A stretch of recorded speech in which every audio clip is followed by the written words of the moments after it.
আমাদের অনন্য স্টোরি সকল প্রকার পার্ট গল্প দেখতে আমাদের চ্যানেলটি সাবস্ক্রাইব করে পাশে থাকা বেল আইকনটিতে ক্লিক করে অল নোটিফিকেশন অন করে দিন। ও কিছুক্ষণ পর আসবে। ভাবি মারিয়া তোমাকে তার কাছে যেতে বলেছে। ঠিক আছে, যাচ্ছি, তোমরা বসো। ভাবি মারিয়ার কাছে গেল। কিছুক্ষণ পর ভাবি মারিয়াকে নিয়ে সিঁড়ি দিয়ে নিচে নামতে লাগলো। আমি তো মারিয়াকে দেখে অবাক। শাড়িতে মারিয়াকে অনেক সুন্দর লাগছে। মারিয়া নিচে এসে আমার পাশে একটা চেয়ার টেনে বসলো। রাসেল, নাস্তা করে রেডি হয়ে থাকিস। কেন আব্বু? মারিয়ার আব্বু আম্মু আসবে, তারা তোদের নিয়ে যাবে, এটা বিয়ের নিয়ম। ঠিক আছে আব্বু। আমি নাস্তা করে রুমে চলে আসলাম। রুমে এসে বিছানায় শুয়ে মোবাইল টিপতে লাগলাম। কিছুক্ষণ পর দেখি মারিয়া রুমে আসলো। তখন আমি বিছানা থেকে নেমে সোফায় গিয়ে বসলাম। মারিয়া কিছু না বলে তার মোবাইল নিয়ে বারান্দায় চলে গেল। বারান্দায় গিয়ে কার সাথে যেন হেসে হেসে কথা বলছে, মনে হয় বান্ধবীর সাথে কথা বলছে। আমি আর বসে না থেকে বাসার বাহিরে চলে আসলাম। এদিক ওদিক ঘোরাঘুরি করে দুপুরে বাসায় চলে গেলাম। কলিং বেল চাপ দেওয়ার পর আম্মু এসে দরজা খুলে দিল। কিরে, তুই কোথায় ছিলি? তোকে ফোন দিছি, তুই ফোন ধরিস নাই কেন? আসলে আম্মু মোবাইল সাইলেন্ট ছিল, তাই বলতে পারবো না। ঠিক আছে, ভিতরে আয়, তোর শ্বশুর শাশুড়ি এসেছে, তাদের সাথে কথা বলে রুমে গিয়ে ফ্রেশ হয়ে আয়। আমি শ্বশুর শাশুড়ির সাথে কিছুক্ষণ কথা বলে রুমে চলে আসি। রুমে এসে দেখি মারিয়া আয়নার সামনে বসে চুল ঠিক করতে আসে। হঠাৎ লক্ষ্য করে দেখি মারিয়ার পেটের উপর কাপড় নেই, কি ধবধবে সাদা পেট। ইচ্ছে করছে পেটের উপর হাত বুলিয়ে দিতে। ইচ্ছে থাকলে তো আর হবে না। মারিয়া তো আমার উপর প্রতিশোধ নিতে বিয়েটা করেছে, কিন্তু মারিয়ার এখনো কোনো রিয়াকশন দেখছি না। সকালে দুটো পাপ্পি দিছে। আমার সাথে তো সকাল থেকে কোনো খারাপ কিছু করে নাই, শুধু মারিয়া আমাকে তুই করে বলে, এর থেকে বেশি কিছু না। আমাকে রুমে দেখে বলল, সকাল থেকে কোথায় ছিলি? তোকে ফোন দিচ্ছি, ধরলি না কেন? মোবাইলটা সাইলেন্ট ছিল। তাড়াতাড়ি রেডি হয়ে নিচে আয়, আমি আব্বু আম্মুর সাথে নিচে আছি, আসার সময় ব্যাগটা সাথে করে নিয়ে আসবি। বলে মারিয়া নিচে চলে গেল। আর আমি মনে মনে ভাবতে লাগলাম, সামান্য একটা এমপির মেয়ে হয়ে আমার সাথে এগুলা করছিস? তোর আব্বু যদি আমার বাবার বন্ধু না হতো, তাহলে তোকে ঘাড় ধাক্কা দিয়ে বাসা থেকে বের করে দিতাম। রেডি হয়ে ব্যাগটা নিয়ে রুম থেকে বেরিয়ে নিচে চলে গেলাম। তারপর আব্বু আম্মু ভাবি ভাইয়া সবার কাছ থেকে বিদায় নিয়ে বাহিরে এসে গাড়িতে উঠলাম। আমি আর মারিয়া আমাদের গাড়িতে উঠলাম, আর শ্বশুর শাশুড়ি তাদের গাড়িতে উঠলো। প্রায় 30 মিনিট পর শ্বশুর বাড়িতে এসে পৌঁছে গেলাম। গাড়ি থেকে নামার পর বাড়ির কাজের লোক এসে জিনিসগুলো ভিতরে নিয়ে গেল। নিজের বিবেককে অন্ধকারে রেখে অন্যের বিবেক নিয়ে খেলা করার নামই স্বার্থপরতা। কষ্টের পরিমাণ যখন অনেক হয়ে যায়, তখন মানুষ কাঁদে না, তখন চুপ থাকতে শিখে যায়। মারিয়া, মা, জামাই বাবাজিকে তোর রুমে নিয়ে যা। ঠিক আছে বাবা। মারিয়ার সাথে ওর রুমে ঢুকলাম। ভিতরে ঢোকার পর মারিয়া ওয়াশরুমে ঢুকে গেল। আমি বিছানায় বসে পুরো রুমটা দেখতে আসি। হঠাৎ একটা মেয়ে রুমের ভিতরে ঢুকে বলল, দোলা ভাই কেমন আছেন?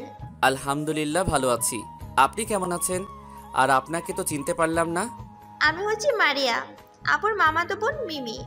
ও, তা তোমার বাড়ির সবাই কেমন আছে? তুমি এবার কিসে পড়ো? বাড়ির সবাই ভালো আছে।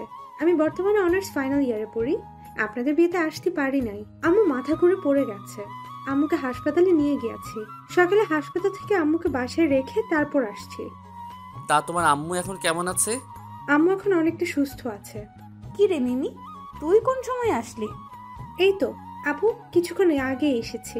আপু, দুলাভাই কিন্তু অনেক সুন্দর, তোর সাথে ভালো মানিয়েছে। আমি কি তোকে জিজ্ঞেস করেছি? না। তাহলে কেন বলছিস? তুই আব্বু আম্মুর কাছে যা, আমি আসতেছি। মিমি আর কোনো কথা না বলে মাথা নিচু করে চলে গেল। হয়তো মারিয়ার কথায় কষ্ট পেয়েছে। মারিয়া আমার সামনে এসে বলল, ওর সাথে এত কিসের কথা? মেয়ে দেখলে কথা বলতে ইচ্ছে করে? ও তো নিজে থেকে এসে কথা বলছে, আর ও তোমার মামাতো বোন, আমার সাথে কথা বলতেই পারে। তুমি ওর সাথে এইভাবে কথা বলাটা ঠিক উচিত হয়নি। কার সাথে কিভাবে কথা বলবো সেটা আমার ব্যাপার। তুই যা, ফ্রেশ হয়ে নিচে আয়, আমি নিচে গেলাম। বলে মারিয়া রুম থেকে বেরিয়ে গেল। আমি মারিয়ার কথা ভাবতে লাগলাম, ও কি প্রতিশোধ নিতে বিয়েটা করেছে? যদি তাই করতো তাহলে তো এখনো কিছুই করলো না আমার। যাই হোক, পরে এসব নিয়ে ভাবা যাবে। বসে না থেকে ওয়াশরুমে ঢুকে ফ্রেশ হয়ে নিচে চলে গেলাম। নিচে এসে দেখি শ্বশুর শাশুড়ি সোফায় বসে কফি খাচ্ছে। আমাকে দেখে বলল, জামাই বাবা আসো, বসো। আমি গিয়ে শ্বশুরের পাশে বসে পড়লাম। মারিয়াকে দেখতেছি না। হয়তো মিমির কাছে আছে। রহিমা, রাসেলকে একটা কফি দিয়ে যাও। কিছুক্ষণ পর বুয়া এসে কফি দিয়ে গেল। শ্বশুর শাশুড়ির সাথে বসে গল্প করছি আর কফি খাচ্ছি। হঠাৎ মিমি আর মারিয়া রুম থেকে বেরিয়ে এলো। তাদের দেখে মনে হচ্ছে অনেক খুশি, কিন্তু কিছুক্ষণ আগে মারিয়া মিমির সাথে কিভাবে কথা বলছে, আর এখন দেখি দুজনে অনেক খুশি। তো যাই হোক, রাতের খাবার খেয়ে রুমে আসলাম। রুমে এসে বিছানায় বসে মোবাইল টিপতে লাগলাম। মারিয়া রুমে এসে দেখে আমি মোবাইল টিপতে আসি। তুই এখনো ঘুমাস নাই? আমি কোথায় ঘুমাবো? তোমার রুমে তো সোফা নেই। তুই বিছানায় ঘুমাতে পারিস, কিন্তু মাঝখানে কোল বালিশ থাকবে। যদি রাতে আমার সাথে কিছু করিস তাহলে খবর আছে। আমি তো যা খুশি তাই করতে পারি, কারণ আমি তোমার স্বামী। আমি তোকে স্বামী হিসেবে মানি না। তাহলে আমাকে বিয়ে করছো কেন? কেন আমার জীবনটা নষ্ট করে দিছো? আমি প্রতিশোধ নিতে তোকে বিয়ে করেছি। তাহলে তুমি তো এখনো আমার কিছুই করো নাই। সেটা সময় হলে দেখতে পাবি। এখন কথা না বলে ঘুমা। আমি আর কোনো কথা না বাড়িয়ে ঘুমিয়ে পড়লাম। 2 দিন শ্বশুর বাড়ি থেকে বাসায় চলে আসলাম। রাতে খাবার টেবিলে, আব্বু আমি অফিসে বসতে চাই। মাত্রই তো কিছুদিন হয়েছে বিয়ে করেছিস, আগে দূরে গিয়ে কিছুদিন ঘোরাঘুরি করে আয়, তারপর অফিসে বসবি। তুমি ঠিকই বলেছ, তোরা বাইরে কোথাও গিয়ে ঘুরে আয়। কোথায় ঘুরতে যাব?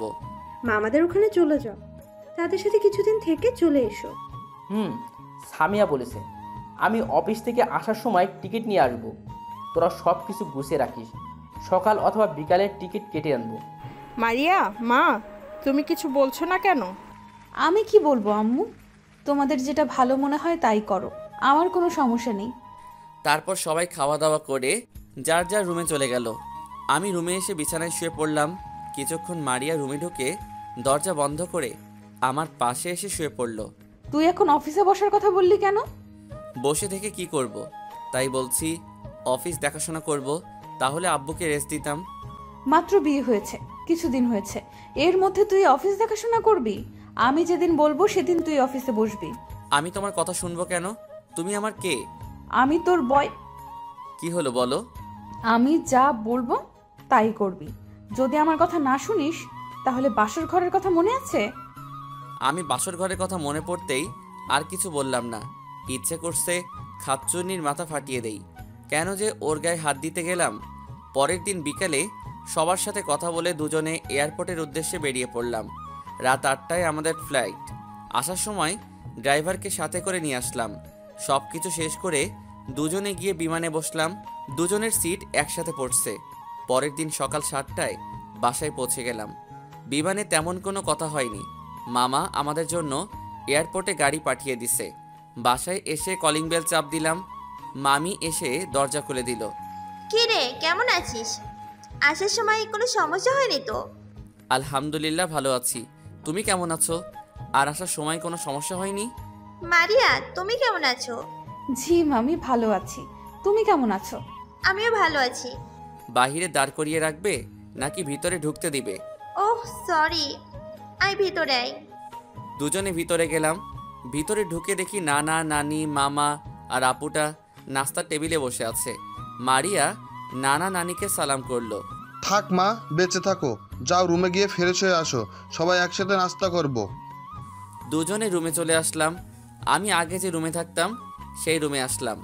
মারিয়া রুমে এসে ওয়াশরুমে চলে গেল। মারিয়া বের হয়ে আসার পর আমি গেলাম।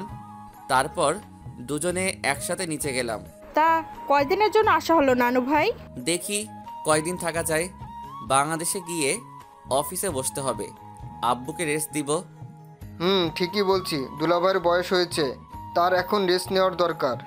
কথা বলতে বলতে নাস্তা করে রুমে চলে আসলাম। কিছুক্ষণ পর মারিয়া রাইসাকে নিয়ে রুমে আসলো। চলো বাহির থেকে ঘুরে আসি। ভাবি, তুমি ভাইয়ের সাথে এইভাবে কথা বলছো কেন? কিভাবে কথা বললাম আপু? এই যে তুই করে বলছো, ভাইয়া তোমার স্বামী না, তুমি করে বলবে। সরি আপু। তাহলে এখন তুমি করে বলো। ঠিক আছে বলছি, চলো বাহির থেকে ঘুরে আসি। এবার হয়েছে, সব সময় ভাইয়াকে তুমি করে বলবে। আমি মনে মনে রাইসাকে বললাম, এই না হলো আমার আপু, আমার মনের কথা বলেছে। ঠিক আছে, তুমি রেডি হয়ে নাও। আর রাইসা আপু, তুমিও রেডি হয়ে নাও। ঠিক আছে ভাইয়া। শুন, শুধু রাইসার কথা রাখতে তুমি করে বলছি, তা না হলে আমি কখনো তুমি করে বলতাম না। আমি কিছু না বলে রেডি হয়ে মারিয়া রাইসাকে নিয়ে বাসা থেকে বেরিয়ে গাড়ি নিয়ে প্রথমে আমি যে কলেজে পড়াশোনা করেছি সেখানে গেলাম। তারপর আরও অনেক জায়গায় ঘুরে বাসায় চলে আসলাম। এইভাবে দেখতে দেখতে 10 দিন হয়ে গেছে। মামা মামি নানা নানি সবার থেকে বিদায় নিয়ে এয়ারপোর্টে চলে আসলাম। রাইসা অনেক কান্নাকাটি করছে, তাকে বুঝিয়ে চলে আসলাম। রাত 12টায় বাংলাদেশ এসে পৌঁছে গেলাম। বাসায় আসতে আসতে 1টা বেজে গেছে। কলিং বেল চাপ দেওয়ার পর কাজের বুয়া অর্থাৎ খালা এসে দরজা খুলে দিল। তারপর দুজনে রুমে চলে গেলাম। আপনাদের একটা কথা বলি, এই 10 দিনে মারিয়া আমাকে সবসময় তুমি করে বলছে। আমার সাথে খারাপ ব্যবহার করে নাই, কিন্তু ও তো বলছিল প্রতিশোধ নেওয়ার জন্য বিয়ে করেছে। ও তো আমার কিছুই করছে না। রাতে আসার সময় রেস্টুরেন্ট থেকে খাবার খেয়ে এসেছি, তাই আর কাউকে ডাকি নাই। 2 দিন পর আজ অফিসে আসলাম। আব্বু সবার সাথে আমাকে পরিচয় করিয়ে দিছে। আমি সবার সাথে পরিচয় হয়ে কেবিনে চলে আসলাম। আব্বু আমাকে সব কিছু বুঝিয়ে দিয়ে বাসায় চলে গেছে। বসে বসে কিছু ফাইল দেখতে লাগলাম। হঠাৎ একটা মেয়ে এসে বলল, আসতে পারি স্যার? আসুন। সরি স্যার, আসতে একটু লেট হয়ে গেছে। আব্বুর জন্য ওষুধ কিনতে গিয়েছিলাম, ওষুধ বাসায় দিয়ে অফিসে আসলাম। প্রথম কথা হলো, আমি তো আপনাকে বলি নাই আপনার লেট হয়েছে কেন। আর দ্বিতীয় কথা হলো, আপনি কে? স্যার, আমার নাম রিয়া, আমি আপনার বিয়ে। আগে আপনার বাবার বিয়ে ছিলাম। গতকাল আপনার বাবা বলেছে অফিসে তাড়াতাড়ি আসার জন্য। আপনি নাকি এখন থেকে অফিসে দেখাশোনা করবেন। ঠিক আছে, এখন আপনি আমাকে পুরো অফিসটা ঘুরিয়ে দেখান। ঠিক আছে স্যার, চলুন। রিয়া আমাকে পুরো অফিসটা ঘুরিয়ে দেখানোর পর কেবিনে চলে আসলাম দুজনে। এবার বলো, তোমার বাবার কি হয়েছে? আসলে বাবার মাথায় একটা টিউমার ধরা পড়েছে। ডাক্তার বলেছে অপারেশন করতে অনেক টাকা লাগবে, কিন্তু অত টাকা তো আমার কাছে নেই। তোমার আম্মু নেই? আছে, আম্মু সারা দিন আব্বুর সেবা যত্ন করে। তুমি কোনো চিন্তা করো না, তোমার বাবার চিকিৎসা আমি করাবো। তারপর রিয়া যেটা করলো আমি তো পুরো অবাক হয়ে গেলাম। রিয়ার সাথে সাথে আমাকে জড়িয়ে ধরে কান্না করে বলল, কি বলে যে আপনাকে ধন্যবাদ দেব তা আমার জানা নেই। আপনি আপনার বাবার মতো, আপনার বাবা অনেক ভালো। একটা কথা কি, আমি সব বড়লোকের ছেলের মতো নই।